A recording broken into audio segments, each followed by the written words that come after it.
Une sensation profonde et insistante d'urgence habite tes entrailles, une pression presque intangible qui ne te lâche pas.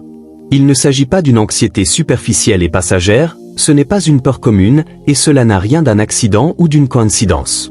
C'est l'Esprit de Dieu qui te presse avec intensité, qui te tire brusquement de ton assoupissement, qui te bouscule pour t'extraire de ta torpeur spirituelle. L'ambiance dans le domaine spirituel a changé de manière radicale. Ce qui était encore permis ou supportable la veille ne l'est plus du tout à présent. Ce qui pouvait être ajourné, remis au lendemain ou à un moment jugé plus approprié, est maintenant exigé de façon immédiate et non négociable. Dès cet instant précis, ces paroles que tu entends établissent une ligne de démarcation nette, une rupture définitive. Dieu proclame qu'une saison entière est arrivée à sa fin. La période d'apprentissage discret, de préparation dans l'ombre, d'épreuves invisibles et d'examens silencieux s'achève. Désormais, il ne suffit plus de simplement comprendre les choses de Dieu, il est nécessaire de leur obéir. Il ne suffit plus de croire en silence, il faut agir avec une détermination ferme. Il ne suffit plus de recevoir des révélations ou des bénédictions, il faut à présent porter, incarner et accomplir une mission bien spécifique. Élu, lorsque Dieu s'adresse à toi avec une telle directivité, une telle fermeté, une telle urgence dans le ton, cela n'est jamais gratuit ni sans signification. S'il emploie un langage aussi tranchant et direct, c'est parce qu'une décision a été prise dans les cieux à ton sujet, une décision déjà validée et irrévocable. Tu n'es plus dans la phase où plusieurs options s'offraient encore à toi. Tu entres dans la phase de l'unique priorité absolue. Une seule mission, un seul axe directeur, un seul objectif central doit désormais organiser et structurer la totalité de ton existence. Tes choix quotidiens, l'emploi de ton temps, tes relations humaines, tes priorités financières, et même la manière dont tu pries et recherches sa face. Beaucoup parmi vous ressentent actuellement une fatigue spirituelle inhabituelle, pesante, difficile à expliquer rationnellement. Sache que cette lassitude ne provient pas d'un surmenage ordinaire. Elle vient du fait que tu continues à t'éparpiller, à courir dans plusieurs directions à la fois, alors que Dieu t'appelle à une concentration totale et exclusive. Tu persistes à arroser et à nourrir des choses secondaires, des branches latérales, alors que le ciel réclame de toi un « oui » complet, sans partage ni réserve. Et aujourd'hui, Dieu ne murmure plus doucement à ton oreille, il proclame avec autorité et solennité. Élu, si en ce moment même, en écoutant ces mots, ton esprit est déjà en alerte maximale, si ton cœur bat plus fort, si quelque chose de très profond en toi reconnaît cette voix comme étant celle de ton Seigneur, alors surtout ne détourne pas ton attention, ne passe pas à autre chose. Cet instant constitue un point de basculement décisif. Ce que tu vas entendre dans les lignes qui suivent va redéfinir ta trajectoire spirituelle pour les mois et les années à venir. Car Dieu l'a déclaré de manière claire et sans détour. À partir de cet instant précis, ceci devient ta mission principale, ta seule et unique priorité centrale. Dièse 1. Pourquoi Dieu parle-t-il en disant « à partir de cet instant » ? Élu, quand le Seigneur utilise cette expression forte, il ne parle jamais à la légère. Dans le vocabulaire du royaume, ces mots signalent un changement officiel de saison spirituelle, une transition sans possibilité de retour en arrière. Ce qui était encore toléré ou supporté hier devient aujourd'hui inacceptable. Ce n'est pas une suggestion douce, ce n'est pas une invitation gentille, c'est un décret céleste qui ferme un chapitre et ouvre un mandat clair. Jusqu'ici, Dieu t'a permis d'explorer, d'apprendre à tâtons, de tomber et de te relever, de faire des erreurs. Il a fermé les yeux sur certaines hésitations, certains reports, certaines immaturités spirituelles, parce que tu étais encore en pleine phase de préparation cachée. Beaucoup de blocages, de fermetures de portes, de retards n'étaient pas des absences de Dieu, mais sa main qui te façonnait patiemment dans le secret. Tu vivais le temps de la semence enfouie, pas encore celui de la moisson visible. Mais aujourd'hui, le ciel déclare solennellement que ce temps est révolu. À partir de cet instant, signifie que le délai de grâce accordé pour ta maturation personnelle s'achève. Dieu ne parle plus seulement pour former ton caractère intérieur, il parle pour t'envoyer, pour te déployer.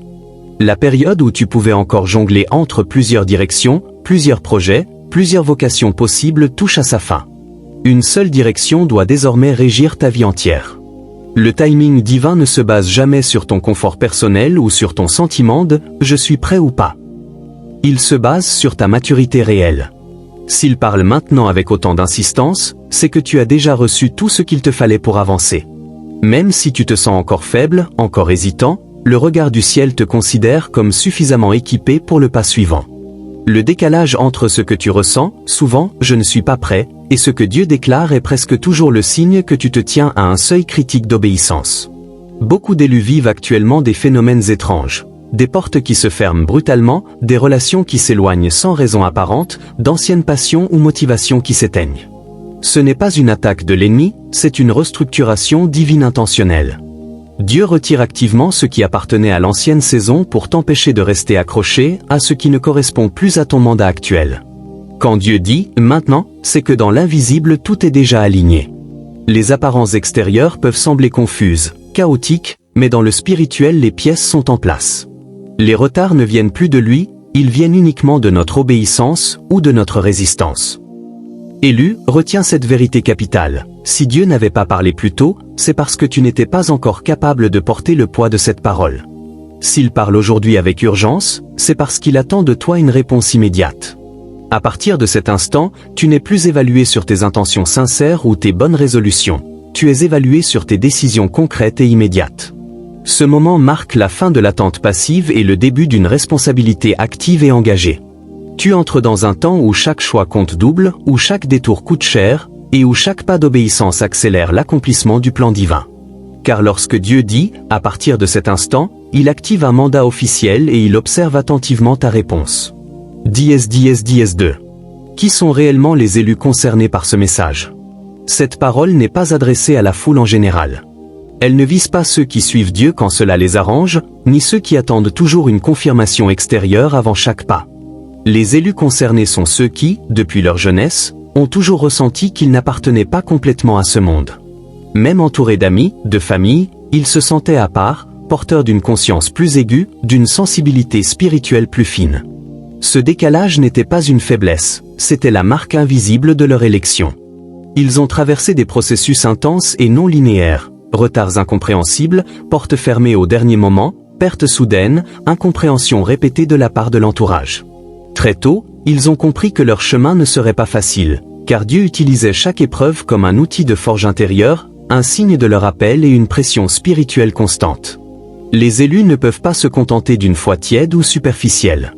Dès qu'ils tentent de vivre comme tout le monde, quelque chose en eux se révolte. Leur conscience les rattrape, leur esprit devient agité, leur paix s'évapore. Dieu ne leur permet pas de se fondre dans la masse, car leur appel exige une vigilance et une consécration particulière. Ils ressentent aussi une attirance irrésistible vers la vérité profonde, l'authenticité, le sens véritable. Les discours creux les épuisent, les compromis spirituels les incommodent violemment. Même quand ils s'éloignent temporairement, ils sont rapidement ramenés par des événements, des rêves, des convictions intérieures puissantes. Leur parcours est souvent marqué par une forme de solitude choisie par Dieu. Ce n'est pas un rejet gratuit, c'est une séparation progressive. Certaines relations se brisent sans explication logique. Certains cercles deviennent étouffants. Dieu retire les voix parasites pour affiner sa propre voix dans leur cœur. Si en lisant ces lignes tu reconnais ton histoire personnelle, ce n'est pas du hasard, ce n'est pas de l'orgueil spirituel, c'est une résonance intérieure authentique. Les élus discernent la voix de Dieu non par raisonnement pur, mais par un témoignage profond dans leur esprit. Cette parole concerne ceux qui, même s'ils le voulaient, ne peuvent plus reculer. Ceux qui savent au fond d'eux que leur vie n'a jamais été ordinaire et qu'elle ne le sera jamais. Ceux qui ont été préparés longuement dans l'ombre pour être déployés au moment exact choisi par Dieu. Élu, si cette description te touche au plus profond, alors écoute bien ceci, tu n'as pas été choisi pour rester spectateur. Tu as été choisi pour porter un mandat. Et si Dieu parle maintenant avec tant d'insistance, c'est parce que tu fais partie de ceux qui doivent lui répondre aujourd'hui. 10-10-10-3. La mission principale révélée, le cœur du message. Élu, nous arrivons maintenant au centre même de cette parole.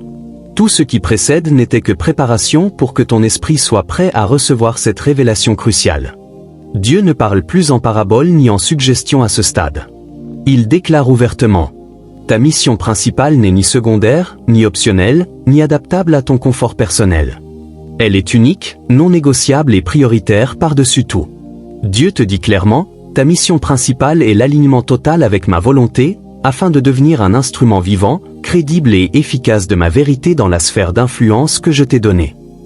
Avant tes projets personnels, avant tes ambitions humaines, avant les attentes de ta famille, de ton entourage ou de la société, Dieu te demande de le représenter fidèlement par ta vie entière, tes paroles, tes choix, tes priorités, ton positionnement public et privé.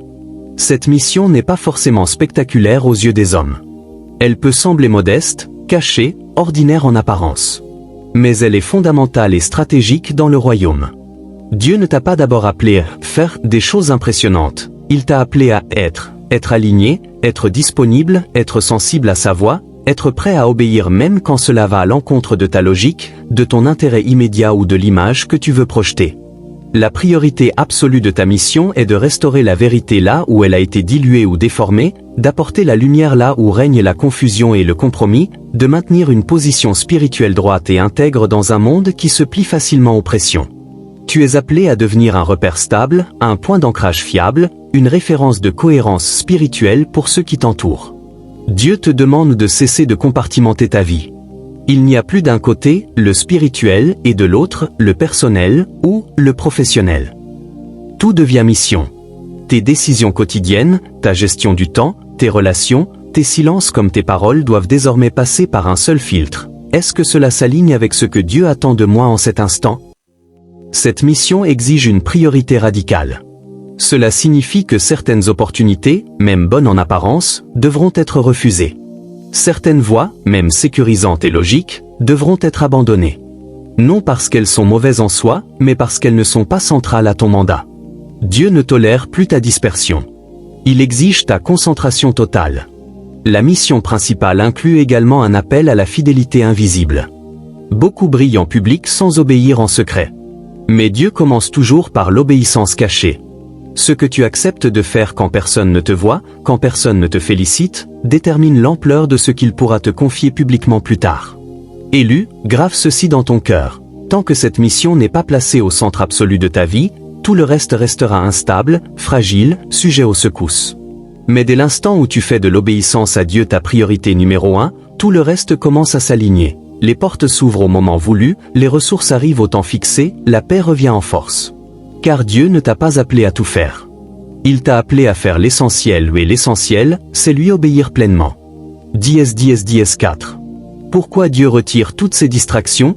Si depuis quelque temps tu as l'impression que beaucoup de choses t'échappent, que ce qui te passionnait autrefois ne te nourrit plus, que certaines relations se distancient sans raison apparente, comprends ceci, Dieu n'est pas en train de te punir ni de te priver par caprice. Il est en train de te préparer avec précision. Les retraits que tu vis ne sont pas des pertes accidentelles, ce sont des dégagements stratégiques intentionnels. Quand Dieu confie une mission principale, il devient extrêmement attentif à tout ce qui pourrait détourner ton regard, diluer ton focus ou concurrencer sa priorité. Ce que le monde appelle distraction, Dieu l'appelle parfois concurrence spirituelle. Même les choses bonnes, légitimes, utiles peuvent devenir dangereuses lorsqu'elles prennent la place de l'essentiel. C'est pourquoi il commence à retirer, à fermer, à ralentir, à faire disparaître ce qui n'est plus aligné avec ton mandat actuel. Les pertes que tu as subies ne sont pas un rejet personnel, elles sont une sélection divine. Certaines personnes ne pouvaient pas t'accompagner dans la prochaine saison, non parce qu'elles étaient mauvaises, mais parce qu'elles étaient attachées à une version précédente de toi que Dieu a décidé de dépasser. Leur départ fait mal sur le moment, mais leur maintien aurait coûté beaucoup plus cher à ta mission. L'isolement que tu traverses est également intentionnel. Dieu isole toujours ce qu'il prépare à porter une parole claire et pure. Le bruit extérieur, les opinions multiples, les influences diverses empêchent l'écoute fine de sa voix intérieure. Tant que trop de voix extérieures influencent tes décisions, tu risques de confondre l'opinion humaine avec la direction divine. Le silence que tu vis n'est pas un abandon, c'est un espace de clarification et de recentrage. Les retards apparents font aussi partie du processus. Tu as peut-être l'impression d'être en décalage avec les autres, de stagner pendant que tout le monde avance. Mais Dieu ralentit volontairement certaines choses pour t'empêcher de courir vers une destination qui n'est pas la tienne. Ce retard est une protection déguisée. Dieu retire également certaines sources de satisfaction immédiate. Ce qui te consolait avant ne fonctionne plus. Ce qui te motivait hier te laisse vide aujourd'hui. Ce malaise n'est pas négatif, il est là pour t'obliger à chercher ta source uniquement en lui. Tant que tu pouvais te nourrir ailleurs, ta dépendance envers Dieu n'était pas totale. Élu, Dieu ne supporte pas la division intérieure chez ceux qui l'envoient. Il ne veut pas que ton cœur soit partagé entre ta mission et tes attachements secondaires. C'est pourquoi il coupe, il filtre, il purifie, non pour te faire souffrir inutilement, mais pour te rendre véritablement libre. Comprends bien ceci, si Dieu ne retirait pas ces distractions, elle finirait par t'éloigner subtilement, progressivement, de ton appel principal. Ce que Dieu enlève aujourd'hui, il le remplace demain par quelque chose de plus aligné, de plus pur, de plus puissant. Ne lutte pas contre ce processus. Ce qui se détache maintenant le fait pour que tu puisses avancer léger, sans poids mort. 5. Les erreurs que les élus ne peuvent plus se permettre. Élu, à ce stade de ton appel, certaines erreurs qui étaient autrefois tolérées ou pardonnées ne le sont plus du tout. Plus Dieu t'élève en responsabilité spirituelle, plus le niveau d'exigence augmente. Ce n'est pas une punition, c'est une protection du mandat lui-même. Ce que d'autres peuvent faire sans conséquence immédiate, toi tu ne peux plus te le permettre sans que cela n'impacte gravement ton appel. La première erreur fatale est de retarder l'obéissance. Obéir partiellement, obéir plus tard, obéir quand on se sentira prêt, tout cela est déjà une forme de désobéissance. Quand Dieu parle clairement et que tu hésites ou reportes, tu bloques le flux de grâce attaché à cette instruction. Le ciel n'attend pas que tu sois émotionnellement prêt, il attend ta réponse immédiate. Chaque retard crée une friction spirituelle qui use ton âme. La deuxième erreur grave est de négocier avec Dieu. Chercher des compromis, proposer des alternatives, vouloir ajuster la mission à ton confort, à tes peurs ou à tes préférences est extrêmement dangereux. Dieu ne négocie pas avec les élus, car leur mission dépasse largement leur intérêt personnel. La négociation ouvre la porte à la confusion et affaiblit ton autorité spirituelle. Une autre erreur lourde est de revenir en arrière émotionnellement ou mentalement, regretter constamment l'ancienne saison, idéaliser ce que Dieu a fermé, nourrir de la nostalgie pour ce qu'il a retiré. Ce regard en arrière crée une instabilité intérieure qui ralentit ton avancement. Les élus ne peuvent plus se permettre la double vie spirituelle. Dire une chose en public et vivre le contraire en privé détruit rapidement la crédibilité spirituelle. Dieu observe d'abord l'alignement secret avant de confier une influence visible. Ce qui est toléré dans le secret finit toujours par contaminer le public. Une erreur plus subtile mais tout aussi dangereuse est de se comparer aux autres élus. Observer la progression apparente des autres, mesurer ton appel à l'aune de leur parcours te fait perdre la clarté de ta propre mission. La comparaison détourne ton attention de la voix de Dieu et produit soit de l'orgueil, soit du découragement. Il y a aussi l'erreur de minimiser ou d'ignorer les avertissements intérieurs. Quand l'esprit t'alerte, quand ta paix disparaît, quand une résistance profonde monte en toi, ce ne sont pas de simples émotions à balayer, ce sont des signaux divins. Les élus qui cessent d'écouter ces alertes finissent par avancer sans couverture spirituelle. Élus, les conséquences de la désobéissance ne sont pas toujours immédiates, mais elles sont inévitables. Perte de clarté, confusion croissante, fatigue spirituelle accrue, stagnation prolongée. Tout cela n'est pas un hasard, c'est le fruit d'un désalignement. Dieu t'aime trop pour te laisser t'égarer longtemps. Mais plus tu tardes à corriger le tir, plus le chemin du retour devient exigeant. À partir de maintenant, chaque choix doit être posé avec une crainte saine et révérentielle de Dieu. Car ton appel n'est plus en période d'essai. Tu es entré dans le temps de la responsabilité pleine. 6. Les signes que tu es déjà entré dans cette mission. Beaucoup se demandent encore s'ils ont vraiment commencé leur mission ou s'ils sont toujours en phase de préparation. Mais la vérité est que, quand on entre réellement dans le mandat divin, l'âme le sait avant même que l'intelligence ne l'analyse complètement. Voici les signes clairs, profonds et répétés qui confirment que tu es déjà engagé dans cette mission principale. Une pression intérieure constante et insistante. Ce n'est pas du stress banal, c'est une impulsion spirituelle qui te pousse à agir, à te repositionner, à corriger certaines choses immédiatement. Tu ne peux plus ignorer ce que Dieu te montre. Même quand tu essaies de te distraire, cette pression revient, te rappelant que tu n'as plus le luxe de l'indifférence. Une multiplication des synchronicités spirituelles. Tu entends le même message répété dans des contextes différents, à travers des personnes sans lien entre elles, dans tes lectures, tes prières, tes pensées. Ce ne sont pas des coïncidences, ce sont des confirmations célestes destinées à ancrer ta conviction. Une accélération des réactions spirituelles. Quand tu fais un choix aligné, la paix arrive rapidement. Quand tu t'éloignes, l'inconfort se manifeste presque instantanément. Dieu a aiguisé ta sensibilité pour te guider en temps réel. Cette réactivité intérieure prouve que tu n'es plus en attente, mais en phase d'exécution. Une perte d'intérêt marquée pour ce qui n'a plus de valeur éternelle. Ce qui te passionnait avant te semble vide. Les conversations superficielles t'épuisent. Tu ressens un appel grandissant vers la profondeur, la vérité, l'impact spirituel durable. Ce changement de goût intérieur montre que ta mission restructure déjà tes priorités. une exposition accrue aux tests de caractère. Les situations qui révèlent qui tu es vraiment se multiplient. Dieu ne te teste pas pour te faire tomber, mais pour consolider ton positionnement. Chaque test est une occasion de confirmer ton alignement et d'affermir ton autorité spirituelle. Une solitude fonctionnelle.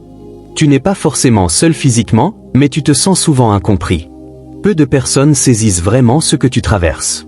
Cette solitude n'est pas un vide, c'est un espace où Dieu renforce ton ancrage en lui plutôt qu'en l'approbation humaine. Un sentiment profond d'irréversibilité. Même si tu voulais faire demi-tour, quelque chose en toi sait que ce n'est plus possible. Tu as franchi une frontière spirituelle invisible.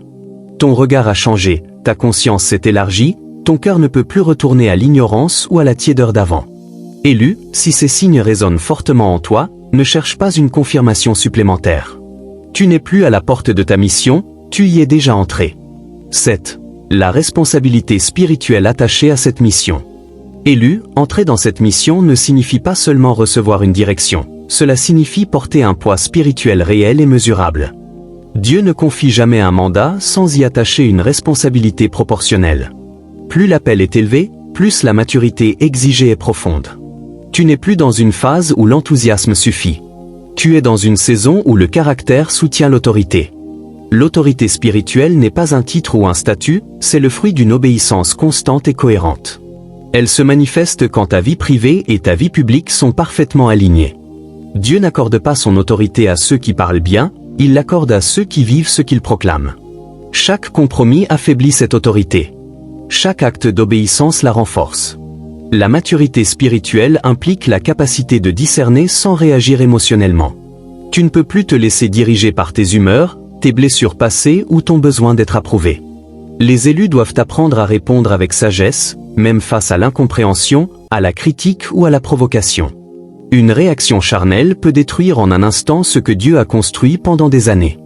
La discipline devient non négociable, discipline dans la prière, dans la parole, dans la gestion du temps, dans les relations. Ce que tu tolères aujourd'hui façonne ce que tu porteras demain.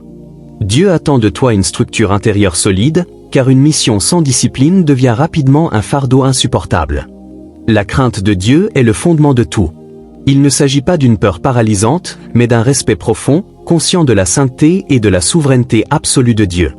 Cette crainte t'empêche de jouer avec le péché, de banaliser les avertissements, de traiter la mission comme un simple projet personnel. Elle te rappelle constamment que tu représentes Dieu lui-même et non toi-même. Avec cette mission vient aussi une responsabilité envers les autres. Même si tu n'es pas encore visible publiquement, ta position influence déjà. Tes choix ouvrent ou ferment des portes, non seulement pour toi, mais parfois pour ceux qui t'observent en silence. Cela exige une vigilance constante et une humilité sincère. Élu, Dieu ne t'appelle pas à la perfection immédiate, mais à la cohérence quotidienne. Il sait que tu es humain, mais il exige que tu restes corrigible. Refuser la correction est l'un des signes les plus graves d'immaturité spirituelle. Accepter l'ajustement est au contraire la preuve que tu es digne de confiance. La responsabilité que tu portes n'est pas là pour t'écraser, elle est là pour t'élever. Plus tu prends au sérieux ce que Dieu te confie, plus il déverse sur toi la grâce nécessaire pour l'accomplir. Car là où il y a mission, il y a redevabilité. 8. Activation prophétique, l'acceptation consciente de la mission. Élu, nous arrivons à un moment sacré, solennel. Ce n'est plus le temps de l'enseignement ou de la réflexion, c'est le temps de la décision personnelle. Ce que tu as entendu jusqu'ici n'était pas destiné à nourrir ton intelligence seulement, mais à provoquer un alignement intérieur volontaire et conscient. Une activation spirituelle ne se produit pas automatiquement. Elle requiert ton consentement clair, ton « oui » délibéré devant Dieu. Dieu respecte profondément ton libre arbitre. Même quand il choisit quelqu'un, il attend une réponse. Aujourd'hui, le ciel est attentif non pas à tes émotions passagères, mais à ta disposition réelle. Tu peux écouter ce message et continuer exactement comme avant. Ou tu peux marquer un arrêt intérieur, prendre une respiration profonde et dire au Seigneur, je m'aligne. Je dis oui. Ce choix, même silencieux, déclenche un mouvement spirituel puissant dans l'invisible. Avant d'aller plus loin, prends un instant pour renoncer intérieurement à tout ce qui t'a distrait jusqu'ici. Nomme-le dans ton cœur, peur, attachement non aligné, projet personnel qui n'est pas de lui, blessure non guérie, ambition non soumise. L'activation commence toujours par un dépouillement volontaire. Dieu ne remplit que ce qui est vidé et disponible. Maintenant, entre dans cette prière avec sérieux et conscience. Père Céleste, je reconnais que tu m'as appelé pour un temps comme celui-ci. Je reconnais que tu as parlé et que ta parole me concerne personnellement. Aujourd'hui, je cesse de résister intérieurement. Je renonce à ma volonté propre chaque fois qu'elle s'oppose à la tienne. Je te donne ma disponibilité totale, même quand je ne comprends pas tout, même quand le chemin semble difficile. À partir de cet instant, je choisis l'obéissance plutôt que le confort. La vérité plutôt que la facilité, l'alignement plutôt que la dispersion. Je reçois la mission que tu me confies. Je reçois la grâce attachée à cette mission. Je reçois la discipline, la sagesse et la clarté nécessaires pour l'accomplir. Purifie mes motivations. Affine mon discernement. Garde mon cœur humble devant toi. Que tout ce qui n'est pas de toi perde son emprise sur ma vie. Que tout ce qui vient de toi prenne la place centrale. À partir de maintenant, je ne vis plus pour moi-même, mais pour l'assignation que tu as déposée en moi. Amen.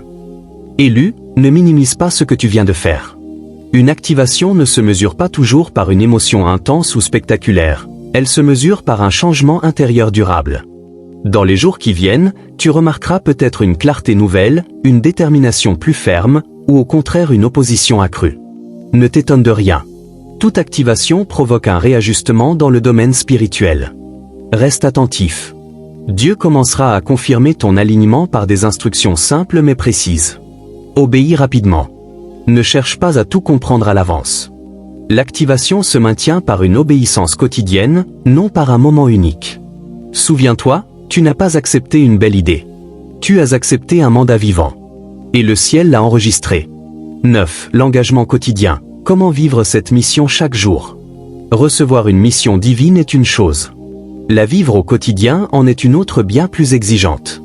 La grandeur de ton appel ne dépend pas seulement d'un moment d'activation intense, elle dépend de la constance avec laquelle tu alignes chaque jour tes choix sur ce que Dieu attend de toi. La mission principale ne se mesure pas aux grandes déclarations que tu fais, mais aux petites actions que tu poses dans le secret, jour après jour. Chaque matin commence par un moment d'intimité réelle avec Dieu.